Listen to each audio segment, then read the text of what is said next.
Há 98 milhões de anos, a Patagônia era um mundo perdido. Um forno a céu aberto sob o sol do Cretáceo. A América do Sul tinha acabado de se separar de África, e o jovem Oceano Atlântico era ainda uma fita de água, estreito como um grande rio. Aqui não existiam as selvas luxuriantes do cinema. A paisagem era dominada por savanas áridas, pontuadas por árvores esparsas, num clima de extremos. Metade do ano em seca implacável, metade em chuvas torrenciais. Pelas planícies aluviais, manadas de saurópodes marchavam com um peso que fazia tremer a terra. Andesauros, limaisauros, gigantes de pescoço comprido e corpos maciços com mais de 15 metros do focinho à cauda. As suas vidas eram um ciclo simples: arrancar fetos do solo, desfolhar cicadáceas e esmagar tudo sob as suas patas de elefagas curvas. Os giganotossauros, a criatura mais perigosa deste continente esquecido. A cultura popular coroou o rei, um monstro que desafiava a lógica. Cada documentário recria a sua caça a um argentinossauros de 100 toneladas. Cada jogo de vídeo coloca-o em combate mortal contra o Tyrannosaurus Rex. Cada artigo aclama-o como o maior carnívoro que já pisou o planeta. Tudo isto é uma completa e absoluta ficção. A verdade gravada nos fósseis conta uma história diferente. O Giganotosaurus nunca encontrou o Argentinosaurus. Este último evoluiu milhões de anos após a sua extinção. Nunca viu um Tyrannosaurus. 30 milhões de anos e um oceano inteiro separavam os seus mundos. E se, por um capricho do tempo, se tivessem encontrado, o T-Rex tê-lo-ia despedaçado. A sua mordida era 3 vezes mais fraca, o seu cérebro metade do tamanho, e as suas mandíbulas, projetadas para cortar carne, eram incapazes de esmagar os ossos maciços que o T-Rex partia como se fossem galhos. A verdadeira história começa em 1993, na província argentina de Neuquén. Um caçador de fósseis amador, Rubén Carolini, escavava nas rochas quando se deparou com ossos de um tamanho monumental. Levou a sua descoberta ao paleontólogo Rodolfo Coria, que imediatamente percebeu estar perante algo extraordinário. O que emergiu da pedra foi um presente do destino. Um esqueleto com 70% dos ossos intactos. Para um dinossauro com quase 100 milhões de anos, era um milagre científico. Em 1995, a criatura foi formalmente descrita e batizada: Giganotosaurus carolini. O lagarto gigante do sul de Caroline, uma honra ao seu descobridor. Mais tarde, no ano 2000, um segundo espécime, um fragmento de mandíbula 8% maior que o primeiro, permitiu refinar as estimativas. O resultado foi uma criatura com mais de 13 metros de comprimento e um peso a rondar as 8 toneladas. Era, de fato, mais comprido que o Tyrannosaurus, mas também mais esguio, mais ágil, menos robusto. E aqui começou a Guerra dos Titãs, travada não em planícies pré-históricas, mas nas manchetes dos jornais. A imprensa, ávida por uma nova sensação, declarou o Giganotosaurus o novo rei, o usurpador que destronara o T-Rex. Os paleontólogos tentaram moderar o debate, explicando que maior não significa necessariamente mais poderoso, mas a lenda já tinha nascido. Hollywood transformou um predador regional, perfeitamente adaptado ao seu ecossistema, numa lenda global que ele nunca foi. A sua verdadeira caça não era uma demonstração de força bruta contra titãs, mas uma dança de morte calculada contra os saurópodes do seu tempo. As suas mandíbulas não esmagavam, cortavam, abrindo feridas profundas para causar uma morte lenta por hemorragia. Talvez o nosso fascínio pelo maior e pelo mais forte nos impeça de ver a beleza da verdade. A realidade de uma criatura perfeitamente adaptada ao seu mundo, ao seu tempo e ao seu lugar é infinitamente mais complexa e fascinante do que qualquer mito que possamos inventar. Nas sombras do tempo, a verdade raramente se revela por inteiro. Ela emerge em fragmentos, em ossos quebrados que sussurram histórias de um mundo perdido. E na paleontologia, a medida de um gigante começa, muitas vezes, com uma estimativa imperfeita. Com esqueletos incompletos, a matemática da reconstrução torna-se uma arte delicada, onde uma margem de erro de 1 metro pode ser a diferença entre um colosso e uma lenda. Existem verdades mais profundas do que saber quem era mais comprido por alguns centímetros. Mas o fascínio da dimensão é irresistível. E assim, em torno do crânio do Giganotossauro, começou uma dança de números e reavaliações. Os primeiros fragmentos eram assombrosos. Faltava metade do focinho e vários ossos laterais, mas o que restava sugeria uma cabeça de proporções míticas. As reconstruções iniciais, audaciosas, projetaram um comprimento de 1,80 m, talvez até 2 metros. Um crânio monumental, 30 centímetros maior que o do lendário Tiranossauro Rex. O mundo tinha um novo rei. Contudo, a ciência é um processo de correção incansável. Os paleontólogos voltaram-se para a família, comparando os ossos com os de parentes próximos, como o Carcharodontosauro. A anatomia comparada revelou a verdade. A estimativa inicial fora exagerada. Os cálculos foram refeitos e o número encolheu para 1,60 m. Ainda era uma cabeça colossal, uma das maiores que já existiram, mas já não era a detentora do recorde absoluto. A coroa vacilava. Em 2022, uma nova análise, utilizando dados de um parente recém-descrito, refinou ainda mais a medida. O número final estabeleceu-se em 1,62 m. Um crânio no panteão dos gigantes, mas não o seu campeão indiscutível. É assim que o conhecimento avança. Não em saltos de certeza, mas em passos cautelosos de revisão. Um erro inicial, uma correção e depois outra.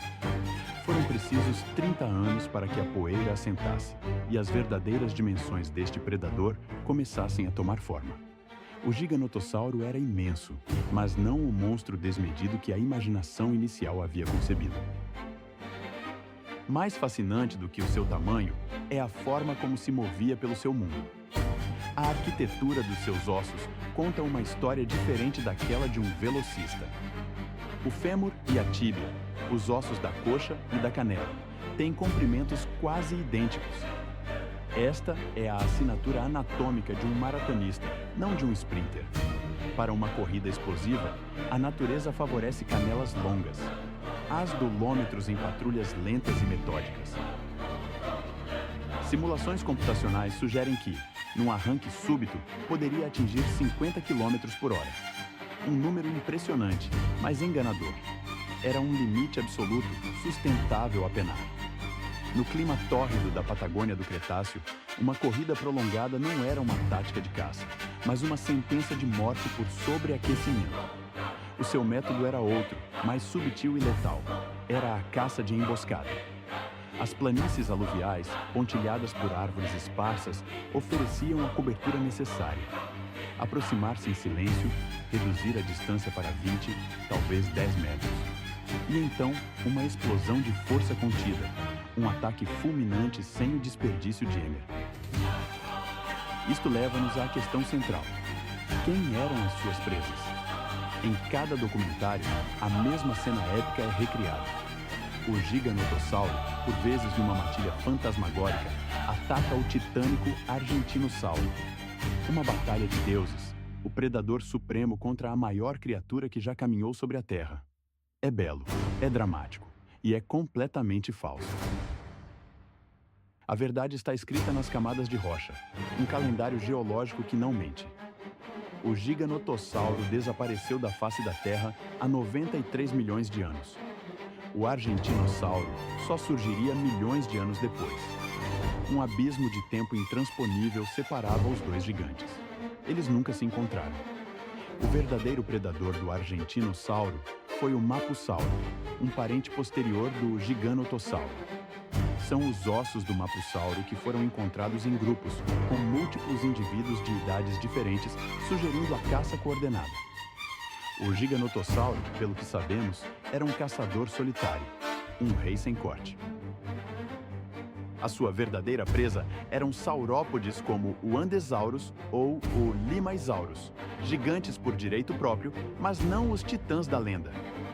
A realidade é menos cinematográfica, mas mais profunda. Ela revela um ecossistema complexo, com nichos e cronologias que desmentem as nossas narrativas mais simples. O passado não é uma história imutável gravada em pedra. É um manuscrito que estamos constantemente a decifrar e a reescrever, à medida que cada novo fragmento de osso nos obriga a abandonar velhas certezas. E em cada correção, não diminuímos a majestade destas criaturas. Pelo contrário, aproximamo-nos um pouco mais da sua verdade silenciosa e estonteante. Nas vastas planícies da América do Sul do Cretáceo, deambulavam presas de proporções formidáveis. Não os titãs de 100 toneladas, mas saurópodes de calibre intermédio, com cerca de 15 metros de comprimento. Gigantes, sim, mas alvos alcançáveis, pesando entre 20 e 30 toneladas. Os seus juvenis, ainda mais vulneráveis, representavam uma oportunidade constante para o predador supremo daquela era. Para os giganotossauros, a estratégia de caça era um balé macabro de precisão e paciência. A sua abordagem não se baseava na força bruta, mas numa técnica de ataque e fuga.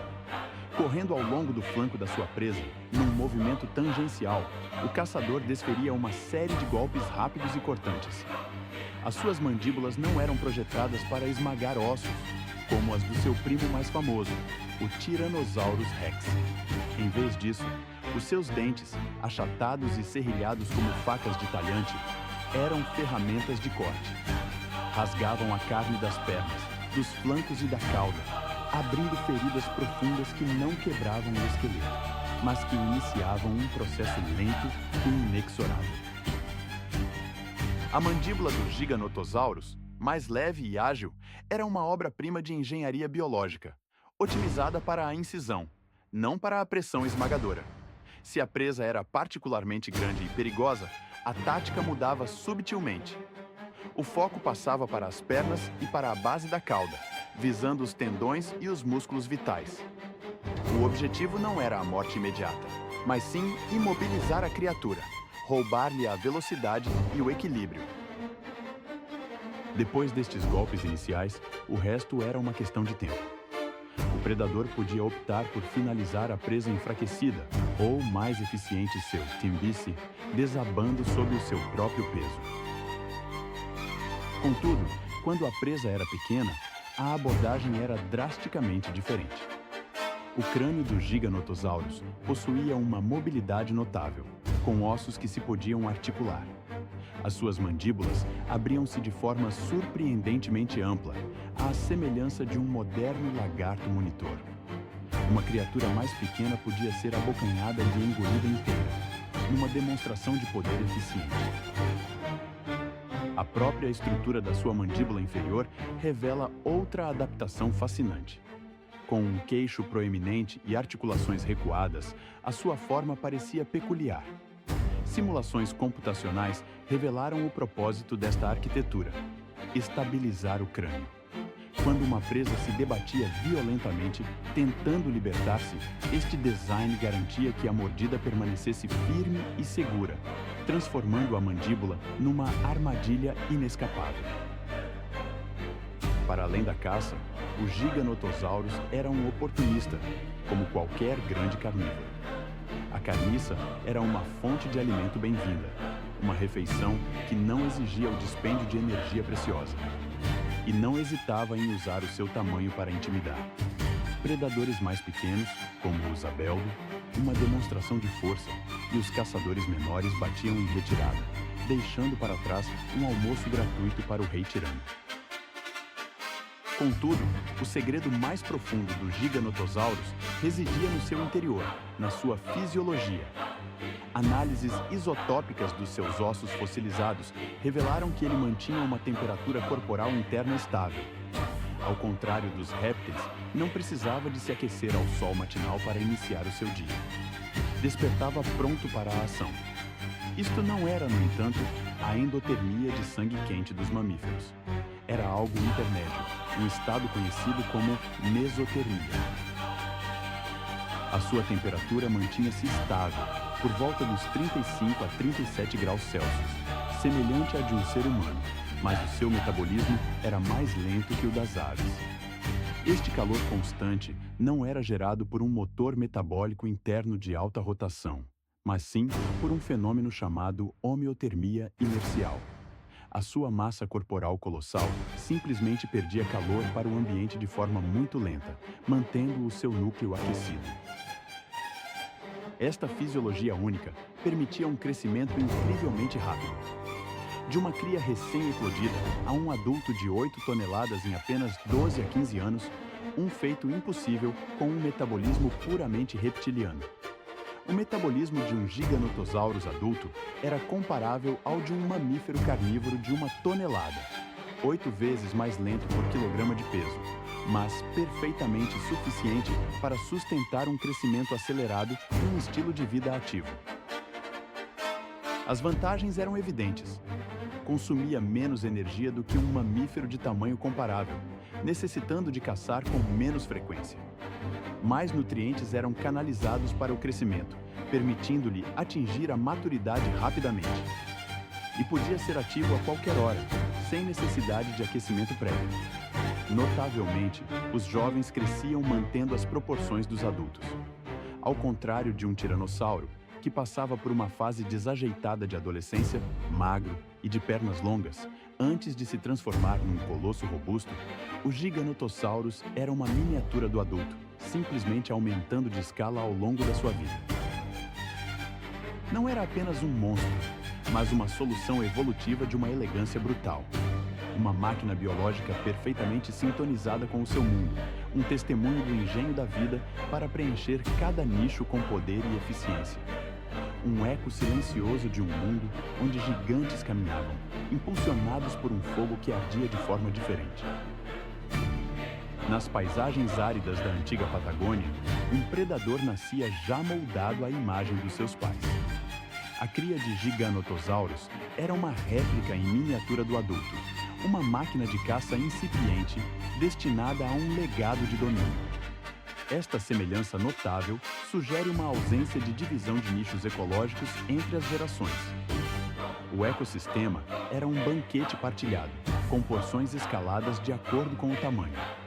Enquanto os titãs adultos confrontavam os colossais saurópodes, cujos passos ecoavam como trovões distantes, os juvenis e adolescentes aprimoravam a sua arte em presas de porte médio.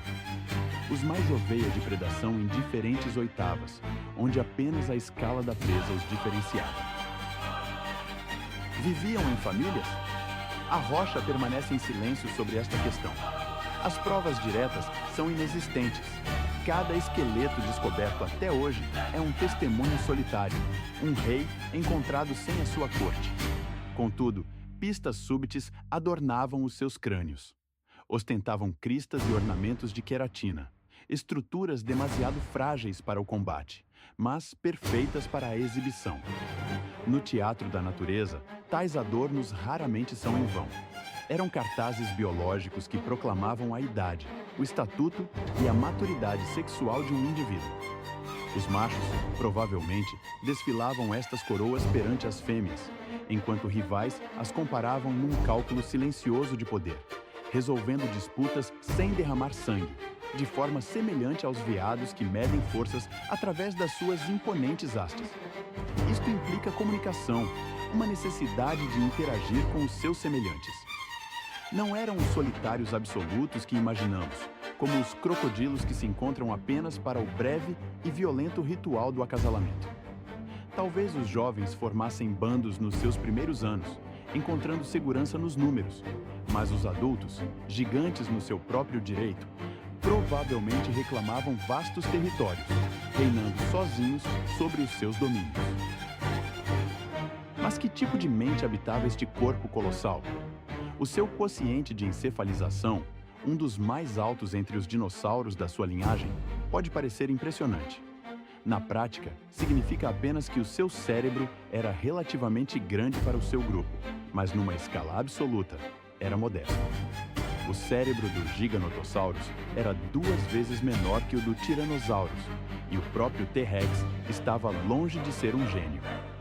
A inteligência do gigante do sul era, portanto, mais primitiva, comparável à de um crocodilo moderno, ou talvez ligeiramente superior, como a de uma grande ave de rapina. Era capaz de aprender com os erros, de memorizar a localização de presas abundantes e de contornar pés invisíveis. No entanto, a resolução de problemas complexos, o planeamento a longo prazo ou a coordenação de uma caça em grupo estavam para além das suas capacidades cognitivas. Um facto curioso revela, no entanto, uma astúcia instintiva. O Giganotosaurus parecia evitar meticulosamente pântanos e poços de alcatrão. Ao longo de milhões de anos de registro fóssil, nenhum único esqueleto foi encontrado nestas armadilhas naturais, que se tornaram o túmulo de inúmeros outros dinossauros. Sorte? Talvez. Ou talvez uma cautela inata, uma capacidade de sentir as vibrações do solo, de distinguir o terreno firme do traiçoeiro. Uma sensibilidade que o manteve longe de um fim lamacento. Para a ciência, esta prudência é uma fonte de frustração. Sem espécimes perfeitamente preservados no lodo, um esqueleto completo permanece elusivo. O exemplar mais intacto que possuímos representa apenas 70% do animal. E, finalmente, o grande mito forjado pela ficção: a batalha contra o Tyrannosaurus Rex. O cinema moderno pintou um quadro de rivalidade épica, um confronto até a morte entre 2 dos maiores predadores terrestres. Uma fantasia de Hollywood. Na realidade, estes 2 reis nunca se encontraram. O Giganotosaurus reinou na América do Sul, na Patagônia, entre 98 e 93 milhões de anos atrás. O Tyrannosaurus dominou a América do Norte 68 milhões de anos mais tarde. Um abismo de 30 milhões de anos, continentes diferentes, ecossistemas distintos e eras geológicas inteiras separam os 2 titãs. Eles não foram rivais, mas sim sucessores distantes no trono da predação. 2 monarcas de épocas diferentes, cujos reinados nunca se sobrepuseram, existindo apenas como fantasmas no tempo um do outro, ligados unicamente pela nossa imaginação e pela majestade silenciosa da sua extinção. Um abismo de tempo e um oceano separavam os 2 maiores predadores terrestres que o mundo já conheceu. O Giganotossauro desapareceu da face da Terra muito antes que o Tiranossauro evoluísse para a sua forma final e icônica. Estavam separados por cerca de 30 milhões de anos de história planetária. Mas a imaginação humana anseia por um confronto. Se o tempo e o espaço se dobrassem, que titã sairia vitorioso? A ciência forense, lendo as pistas deixadas nos ossos, oferece uma resposta brutal e conclusiva: o Tiranossauro. A sua vitória seria quase uma certeza. Era uma criatura forjada para o poder absoluto. Mais massivo, com uma força de esmagamento nas mandíbulas 3 vezes superior e um cérebro 2 vezes maior, orquestrando os ataques com uma visão binocular letalmente precisa. O Tiranossauro era uma máquina de matar especializada, a culminação de milhões de anos de evolução focada num único propósito: subjugar as presas mais perigosas. O Giganotossauro, por outro lado, era um caçador diferente, um generalista adaptado ao seu próprio tempo e lugar. As suas mandíbulas não foram feitas para esmagar ossos, mas para cortar e rasgar carne com dentes que funcionavam como lâminas serrilhadas. Numa colisão frontal, a força bruta do tiranossauro prevaleceria.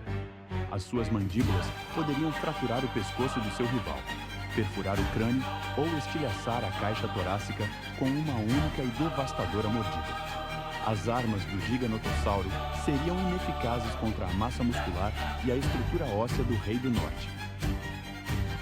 O verdadeiro Giganotossauro era o monarca indiscutível da América do Sul durante o Cretáceo Superior. Um colosso de 13 metros de comprimento e 8 toneladas, com um crânio imponente de 1,62 m. Caçava saurópodes de tamanho médio, um predador dimensional, não estratégica. A sua lenda, no entanto, foi inflacionada. Nunca caçou o argentinossauro, que surgiu depois da sua extinção. Nunca foi o maior carnívoro de todos os tempos, mas sim um dos gigantes de uma era de gigantes. Durante 9 milhões de anos, dominou as paisagens da Patagônia. Foi um predador de sucesso, cumprindo o seu papel no grande teatro da vida: caçar, alimentar-se, reproduzir-se e sobreviver. Depois, como todos os impérios, o seu caiu, abrindo caminho para outros. Hollywood resgatou o seu nome do esquecimento, mas trocou a sua verdadeira história por um mito conveniente. A verdade, muitas vezes, não reside no rugido mais alto, mas nos ecos silenciosos deixados nas rochas. Um lembrete de que cada criatura é uma lenda no seu próprio tempo, antes que o tempo reclame tudo de volta para o silêncio.